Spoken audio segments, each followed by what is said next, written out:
into the Badlands. You are Locked On Fantasy Basketball, your daily podcast on fantasy basketball. Part of the Locked On Podcast Network, your team every day.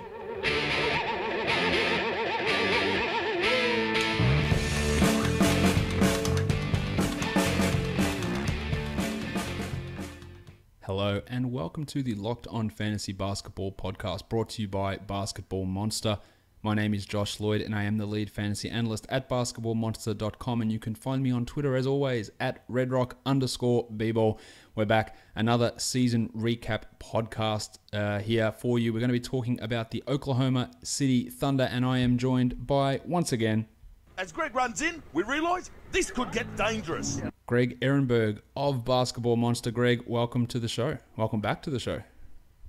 Yeah, so actually I'm pretty excited to talk about the Thunder because this is a pretty interesting offseason for them. A lot could change, and that big three from last year wasn't much of a big three. It was a very mediocre three. Maybe there was a big two and a -1. I don't know how. Well, unless you want to put Steven Adams in the three, because then he was clearly their. He was clearly the third best player on this team, not Carmelo Anthony. There's a lot of stuff to talk about with this team. We don't have to talk draft picks because they have two, and it's pick 53 and 57, so I wouldn't be expecting too much to happen there. But free agency is where the real interesting things are. Carmelo Anthony has a $28 million player option that you would assume he would pick up because nobody is paying him $28 million for next season, while Paul George has a $21 million player option, which he will undoubtedly decline. There is zero doubt about that, and he will enter the off-season as an unrestricted free agent with plenty of suitors all around, and I'd say his chances of returning to OKC are probably less than 50% at this point. I think that's very fair. I think I would probably say that they're probably closer to 30% even than 50%, just because there are so many teams with cap space that are going to be vying for his services. And the other thing too is the Thunder season was so massively disappointing last year that I don't really know how much desires are you going to have to go back to that situation. And I don't know how much something like this contributes, but Russell Westbrook does not seem like a player who's a ton of fun to play with.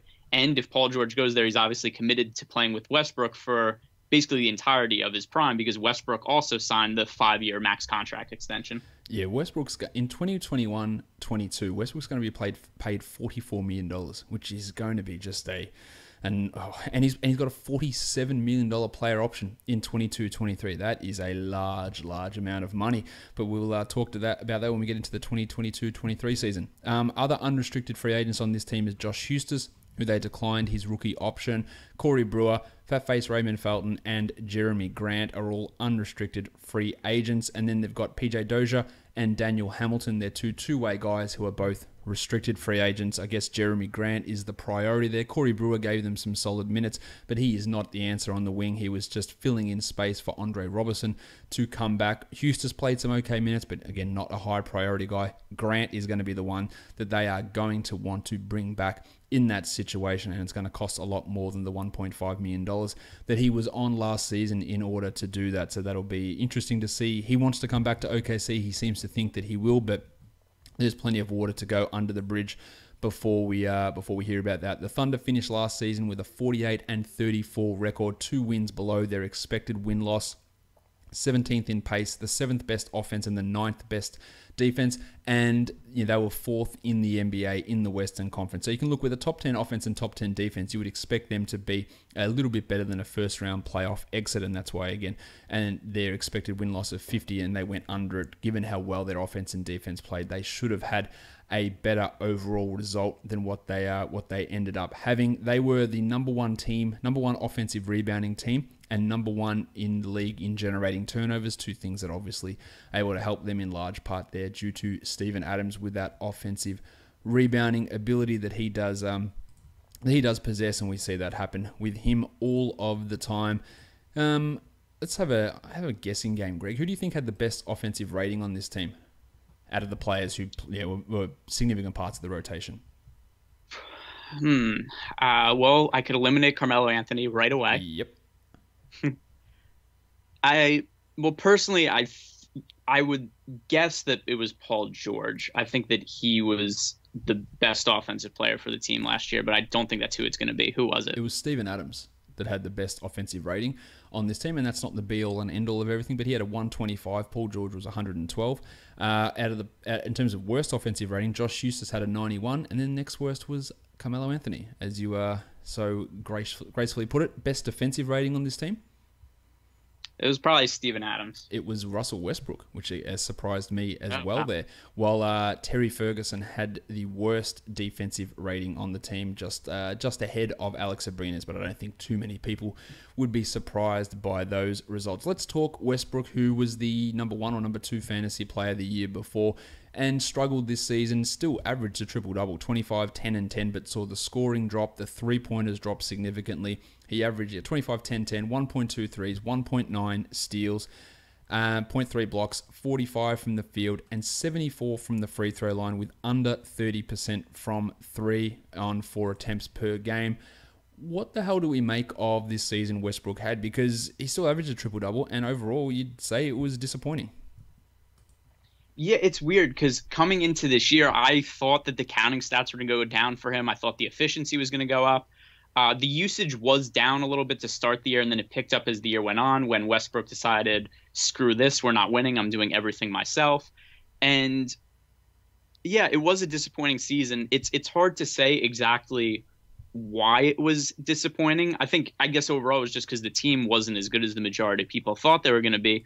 But I think the other thing with Westbrook is the numbers are great from a fantasy perspective. There's just something about his game where he seems to limit the abilities of all the people around him. And I think one of the things about a really, truly great player is they elevate the guys around them. Like LeBron, a lot of times we've seen him make the guys around him just better players. Whereas if you look at what Westbrook's done to guys like Paul George or Victor Oladipo the year before, or Sabonis, who was a total zero for the Thunder and then was much better after he left, for whatever reason, he seems to bring out the worst in the guys who are playing around him.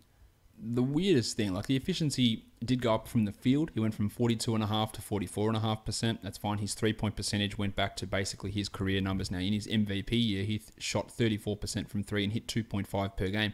But the 2 years prior to that, he was under 30% and he was back to that same level. So just back to being the same terrible three-point shooter that he had been, but a 10 percentage point drop in his free throw percentage from 84.5 down to 74.3 is a massive, massive dip. And on the number of attempts that he was taking, 7 attempts per game, when you're coming in at 74%, which is below league average, you're actually hurting your fantasy team in that category. And while it wasn't a punt type situation, he was negative 0.91 in his Z score in that category. Early in the season, he was shooting at like 65 or 66%, where he was a punt guy. And it really is a weird scenario. He took 3 attempts fewer per game from the line and hit them at 10% less. That's an extra 2 or 3 points almost right there for him that could have pushed him back to that 27, maybe 28 points. And then he does become the 7th or 8th best player in the league if that free throw percentage is back up. So just really inexplicable stuff. And again, I always... not always, it's something I've started to think about now, is that free throw percentage, when people have these big dips, it's a mental thing, but it's a mental thing in terms of them being unhappy. And we saw it with quite a few different players where they're just not comfortable with certain things in their personal life, their playing situation. And you get the feeling that maybe this is the case with Westbrook. Was he just unhappy with the way the team was meshing together? Was it the change in free throw routine? But there's all these things when people have these. Victor Oladipo had a 10% free throw drop last season in Oklahoma City, and he wasn't exactly happy there. These sort of things do happen at weird levels. Andrew Wiggins in Minnesota, we hear the rumblings of him coming out of being disappointed this season. He had a massive free throw percentage drop. So I think there's something to look at with that. I need to look into it a little bit further, but it definitely was a weird season for Westbrook. And if that jumps back up to 80%, then if you're picking at the end of the first round and he's available there, then you do have to consider it, because there is room for him to grow. Of course, he does hurt your field goal percentage, not as much as maybe some people might necessarily think, and turnovers are obviously a write-off, but I write them off anyway, so that doesn't bother me in the slightest. Paul George, Greg, he's turned 28, he played 79 games, 37 minutes, 22, 5.5 and 3.5, 3 triples, 2 steals, 43, 82, 40% from 3, the 16th ranked player overall. That's pretty bloody good. I can't really fault too much about Paul George's season. He was a player that was picked ADP of 17, finished the season 16th. Pretty much what you sort of expected. He was the 16th ranked player the year before, 14th the year before that. Sort of the same stuff. Yeah, it's really hard to know what to make of his fantasy value for next year, obviously, because we don't know where he's going to play. If he's going to go to a spot where he's going to be the main facilitator of the offense, if he's going to be away from Russell Westbrook, maybe he goes to a place like the Lakers where he's going to have a lot higher of a usage rating, then I think we could potentially see him back in the mix as a top 12 or so fantasy player where we'd consider taking him at the end of the first round, but probably not the case if he goes back to OKC. So what ends up happening with him next year is very dependent on his situation. So outside of the Thunder and the Lakers, do you think there's any other team that he's highly likely to go to? And do you think the Lakers are the favorite to land Paul George? Yeah, I think the Lakers are the favorite. I think the Sixers are an option for him as well. But apart from that, I'm not sure there's many. It's probably those three teams that I'll be looking at. Maybe the Clippers get in the mix there. That'd be about it, I would think. But it's weird with George is that this season before he had a usage of 29% when he was the only guy really in Indiana doing it, and he was still the 16th ranked player. He averaged 1.6 extra points per game. And the big change in what the difference was this season was he shot worse from the field with better teammates around him. So that's an interesting thing. And he was able to focus more defensively this year and got his steals up to 2.0 per game when he was at 1.6 last season. So will that, if he goes to a team where he does get that extra 3 to 4 percentage point usage bump, does that take his focus away from defense a bit more, and then the steals drop back down to 1.5, 1.7, and balance out again that number where maybe he scores 24 points, but he still ends up being the 15th or 16th best player? They're all things that I think are realistic possibilities for things that can happen for him next season. Yeah, and massive numbers from this year when Russell Westbrook was off the floor. He actually had a 38% usage rating without Westbrook on the court, 28 points per 36 minutes, almost 6 rebounds, a little over 4 assists. So let's see what situation he winds up at. And I think Paul George is somebody who I could see myself being pretty high on going into next year. I think that if he does go somewhere like the Lakers, that he might be at risk of getting overdrafted. People might be looking to jump him ahead. I could easily see this scenario of people taking him ahead of, say, Kawhi Leonard, taking him ahead of Nikola Jokic, guys like that at the end of the first round, and that there could be a risk involved in that. Not a massive one, because he's not going to slide hugely down, but there is that chance that happens. Now, the other guy who took a step forward for this team and did improve was Steve-O Adams. He was the 67th ranked player for the season. He's still only 24. Greg, I think people would be a little bit surprised at that, considering how hairy he is. 76 games, 33 minutes, 14 and 9, 1.2 steals, a block, 63% from the field, but he is really in that punt free throw territory. 56% on 4 attempts makes it really tough to come back from that. But overall, for what he does, he is a value player, and in a punt free throw build, he's a top 50 sort of a guy with the rebounding, with that very high field goal percentage, which jumped up 5 percentage points this season, and the increase in scoring. The only thing he doesn't do as a center, which you'd like more of, is block shots, and I don't really see, from what we've seen from him in his career, I don't really see that changing too much. One thing that I think is kind of an interesting narrative on Steven Adams that I've seen on Twitter from some Thunder beat reporters. Or are you going to talk about him shooting threes? Yes, the corner three. I would not be surprised if he adds that to his game next year. There's been a lot of beat reporters taking videos of him shooting the corner three, and it looks not terrible. If Adams is going to be able to make half a three or so per game and not have it totally tank his field goal percentage, that's a pretty interesting fantasy player. Yeah, the three-pointer, I do think it's coming. I don't think he's going to be hitting 1 per game, but attempting 1 per game, maybe getting you 0.3, 0.4 made for three-pointers per game. That's a possibility. Yet, how much does it affect the field goal percentage? Does he dip from 63 back to 58? Does it even get worse and go to 55? Like that's the concern, and that bump down in field goal percentage would not be offset by that small 3-point increase, and that could cost you 15, 20 spots of ranking value. So that is a real concern, but also a boon, because if you can come in and take only corner threes and hit them at 40%, then you're feeling pretty good about what he's doing. But there is that concern that when that is such a massive part, and that is, you talk about Z-score values, he's a 2.54 in his field goal percentage this season. That is huge. That is taking up by far the biggest portion of his value. The next highest area is rebounds at 1.2, so over double the value from field goal percentage than rebounds. And if that drops, and drops significantly, that is somewhat of a concern for where his value could go, even though it might actually benefit this team more in the long run. It is something for us to pay some attention to. So I'm glad you did bring that up. Let's talk about Carmelo Anthony. He was poor this season. I might even say piss poor. He was the 133rd ranked player who was drafted at pick 46. That pick at 46 never really made too much sense.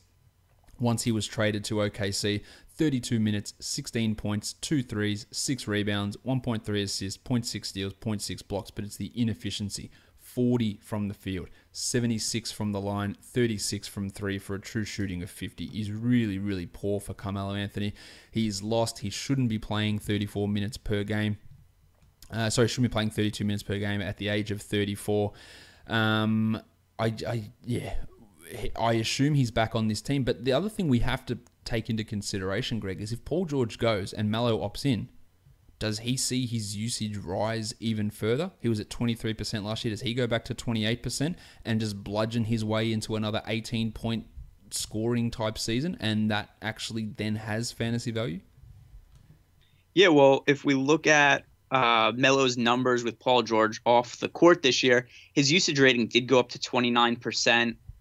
His efficiency was still totally crap, which I was surprised by. I thought that going from the Knicks situation where there was just no other decent players he was playing with, I thought that we would just see a big drop in his usage, but I thought that he'd be fairly efficient last year. He just really sucked. Like, he was so underwhelming as a player last year, and it was so much worse than anything I could have possibly imagined he was going to be.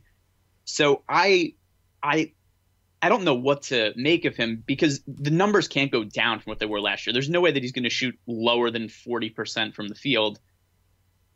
So I think that there is a chance for a rebound from him, but I do think that this is a spot where, due to the name value, I could see him getting overdrafted in a lot of leagues. Yeah, because a lot of people will have that thought if Paul George goes, oh, Melo's going to get back, he's going to get the scoring back, the efficiency, and all that's true, but there is still that risk of being overdrafted. His defense was atrocious all season, and he really should have been benched long ago before he sort of saw his minutes reduced against the Jazz for Jeremy Grant, who was outplaying him. But there is an opportunity for a bounce back next season, so just bear that in mind depending on what happens with Paul George. It's weird that both he and Paul George saw their efficiency drop this season, even though they're playing alongside better players. So that's a bit of a weird anomaly that we didn't anticipate being the case. Outside of those four guys, this team is just bereft of fantasy value. There's just nobody around. Andre Robertson was the next highest ranked player, and he's a nothing in fantasy. 207th for the season, suffered that season-ending knee injury after 39 games. 27 minutes, 5 points. What he is a pretty good rebounding shooting guard, 5 rebounds, 1.2 steals, and 0.9 blocks on 54% shooting. And another one of those guys that cannot shoot, but knows which shots to take, like Michael Kidd-Gilchrist, and therefore hits them at a high percentage. 32% from the free throw line is obviously absolutely horrendous, but he's very, very he's going there very, very infrequently, so it's not as big of a deficit as what it is in other areas. But if you're looking for a guard for give you rebounds, steals, and blocks, Robertson probably will play more than the 27 minutes per game he played last season and can still contribute that. But there's just no hope for him offensively, really, is there? No, and it's definitely, the injury is a concern because it's a pretty significant one. Yep. So if he's going to come back and lose some of his athleticism that he had, he's not going to be worse on offense than he was. But if he's going to lose a step to the point where he's going to be a little bit worse on defense, then he's a totally just non-playable player for the Thunder, which I just think that if Paul George leaves, it's such a big issue for the team. They have no depth. They have nobody else to turn to. This could be a pretty underwhelming team. Jeremy Grant If he returns to this team and George leaves, I think that they would look to start Mallow and Grant at the 3 and 4, which it could be a disaster either way. Like Mallow defensively at the 3 is a nightmare, but playing Jeremy Grant as a 3 is not great for offense. He still he's starting to take threes, but still can't hit them. Just 29%, 8.5 points, 4 rebounds, a block per game, and half a steal on 54% overall shooting. I just don't see where Grant, who was the 241st ranked player this season, where does he actually improve outside of extra minutes to become a guy that might be a fantasy guy? He looks good, highlight blocks, highlight dunks, but overall the inefficiency, the lack of ability to score, probably the subpar rebounding as well, it just really does leave me wanting more from him as a fantasy contributor outside of being a deep league guy or a streamer for blocks. That's pretty much where I see him being as we move forward. Yeah, I kind of like Grant as a backup center from a real life basketball perspective. But from fantasy, there's not really a lot to see there. He hurts you in way too many categories and doesn't really help anywhere. So he's probably not going to be draftable anywhere. There is an opportunity potentially for someone on this team if George does leave. Terrence Ferguson was their first round draft choice in the 2017 NBA draft. He just turned 20, so we're talking about a really young player here. Averaged only 3 points and shot 41 and 33% from the field and 3 respectively. Did pretty much absolutely nothing apart from score, but started a few games, showed an ability to hit threes in bunches at times, and a guy who's going to be heading into his second season. There is going to be a potential opportunity for someone there on the wing, whether it's at the 2 or the 3, depending on how they do Robertson, for him to step into a larger role. But overall, I don't really like his fantasy prospects. 0.8 rebounds he averaged, no assists, no steals, no blocks. Doesn't get to the line at all. But that will improve as he gets older. He's got that opportunity for more minutes if George leaves, but I don't really think that he is an excellent fantasy option. No, probably not. The one thing that I would say maybe makes him draftable in like 20-team leagues is if Paul George leaves, he's going to be the starter. I do think that there is a little bit of upside to him just because he's so athletic of a player. Like if you watch him play just some of the YouTube clips of the dunks and stuff like that, it seems like he's somebody who should be able to find his way into some defensive stats if he was given extended minutes. With that said, we saw extended minutes from some this year, and it didn't really amount to anything. He's very skinny. He's very slight, and that can cause some defensive issues. But you're right, he should be able to at least get some steals. But playmaking, assist-wise, rebound-wise, I'm never holding him. To me, he's like a taller sort of Nick Young in that regard. He just is not going to do anything in those other areas and be able to create. But the opportunity could be there for him next season. It could also go to Alex Abrines, who's 24 years of age. He played 15 minutes per game, and it was a really disappointing year for Abrines. I thought he had an opportunity to step forward. They needed some bench production, and at times he was able to do it, but he was bothered by a groin injury, shot 38% from 3. But again, like Ferguson, what does he do outside of shoot threes and score? Like, he just doesn't contribute in any other area, and I don't know if we're going to see much change there, but he's that other guy that could step into a role if Paul George goes. Yeah, there's I think there's also less upside for Abrines just in general because he's also 24 years old and no real improvements from year 1 to year 2. He was basically the exact same player that he was in his sophomore season. He's a nice 3-point shooter. He spreads the floor, so they're going to need him to play some minutes with Westbrook if Paul George leaves next year. But once again, it's hard to see how he's going to be fantasy relevant outside of streaming for 3-pointers. Corey Brewer came in late on this team and I guess filled a role and was actually fantasy relevant down the end of the season, which is something I didn't expect considering how bad he was as a member of the Lakers. Played 29 minutes in his 18 games in Oklahoma City, averaged 10 points with 3.5 rebounds and over 2 steals per game. But of course, you couldn't possibly start Robertson and Brewer together in that backcourt, and that's going to limit what Corey can do as we move forward if they even decide to bring him back. The idea of starting Robertson and Brewer together made me laugh just because I was thinking what Westbrook's usage rating would look like. It would just be 50. The most insane thing ever. Yeah. So Brewer, I think he kind of came to the team as a poor man's Robertson after Robertson got hurt. He definitely got picked up by them in part because of his connection with Billy Donovan. He played for him at Florida, which I think made him more apt to want to go after Brewer. I think Brewer is fine as a role player, but once again, it's hard to see him carving out a real niche in standard leagues unless Robertson has some setback and isn't able to come back from the leg injury. If that's not the case, I don't see Brewer playing a massive role on the team just because everything that Brewer does, Robertson does better. Robertson's also younger, and I think that it's hard to see Brewer at age 32 really making any significant improvements to things like three-point shooting, which he's never done well in his career. No, I can't see much changing with him. We've also got Ray Felton as one of the older brigade here. He's about to turn 34. Really serviceable as a backup point guard, but not someone who's ever going to take a step forward and become this excellent guy with great upside. He is who he is, and 34 years of age, he's going to start to decline. Patrick Patterson was a guy they brought in the offseason, and he was terrible this season.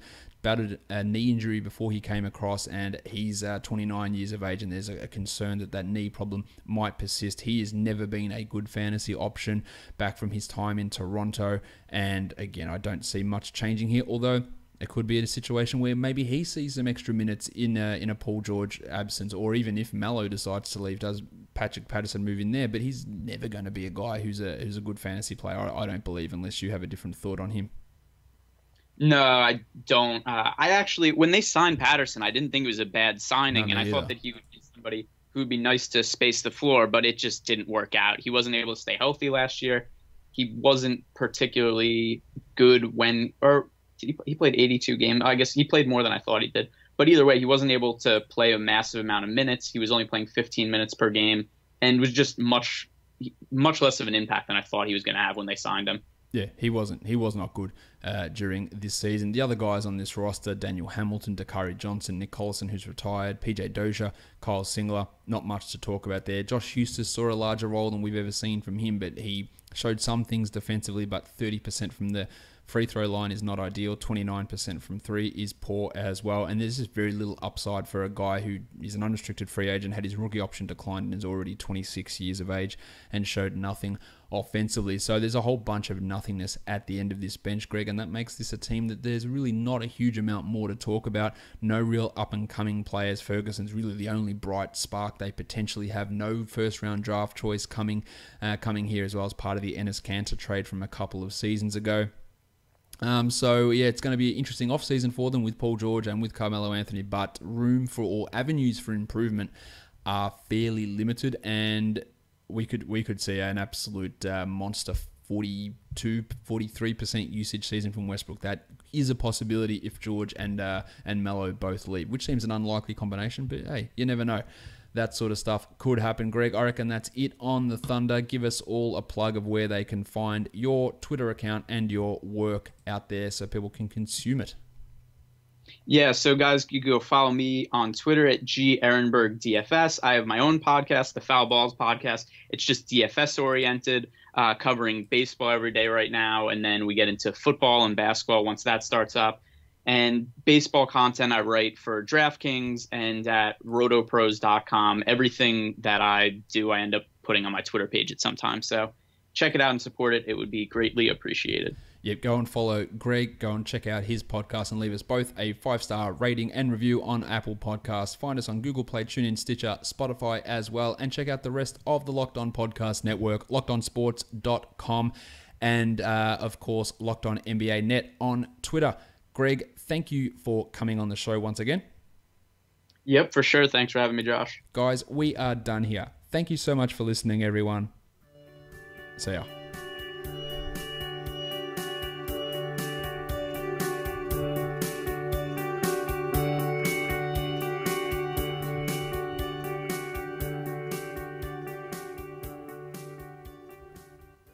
Patrick Patterson.